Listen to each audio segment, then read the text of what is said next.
ఈనాడు మీరు అంటగాగుతున్న బీజేపీ నాయకులు నడ్డా గారు ఆనాడు రాష్ట్రానికి వచ్చి కాళేశ్వరం ప్రాజెక్టు కేసీఆర్ కుటుంబానికి ఒక ఏటీఎం లాగా మారిందని అన్న మాటలు మీరు మర్చిపోయినారా? ఇలా లోపాయకర ఒప్పందంలోకి వచ్చినారు. పార్లమెంట్ ఎన్నికల్లో కలిసి పోటీ చేసినారు. మొన్న జరిగిన ఎమ్మెల్సీ ఎన్నికల్లో కలిసి పోటీ చేసినారు. లోపాయకర్ చీకటి సంసారం చేస్తా ఉన్నారు. మీరు ఇవాళ మీరు అవినీతి గురించి మాట్లాడితే దయ్యాలు వేదాలు వలిచినట్టుగా ఉంటది. ఈ రాష్ట్ర సంపదని కేసీఆర్ కుటుంబం ఏ రకంగా కుల్లగొట్టిందో ప్రజలు తెలుసుకునే మీకు ఇంటికి పంపినారు. వాత పెట్టినా కేటీఆర్ గారికి మాత్రం ఎక్కడ అహంకారం తగ్గినట్టు కనబట్లే. అదే అహంకార ధోరణితో వ్యవహరిస్తా ఉన్నారు. అహంకారం నిండింది కాబట్టే గవర్నర్ ని విమర్శిస్తా ఉన్నారు. గవర్నర్ వ్యవస్థను కించపరుస్తా ఉన్నారు. అహంకారం నిండుగా ఉంది కాబట్టే స్థాయిల గురించి మాట్లాడుతా ఉన్నారు. స్థాయి అనేది ప్రజలు ఎన్నుకొని ఇచ్చినటువంటి అంశం. స్టేచర్ అనేది నీకు ఏం స్టేచర్ ఉంది? ఏం స్థాయి ఉంది నీకు?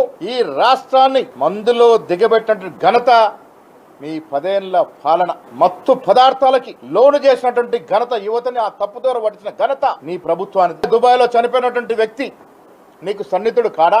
మీ బావమరిదికి పార్ట్నర్ కాడా?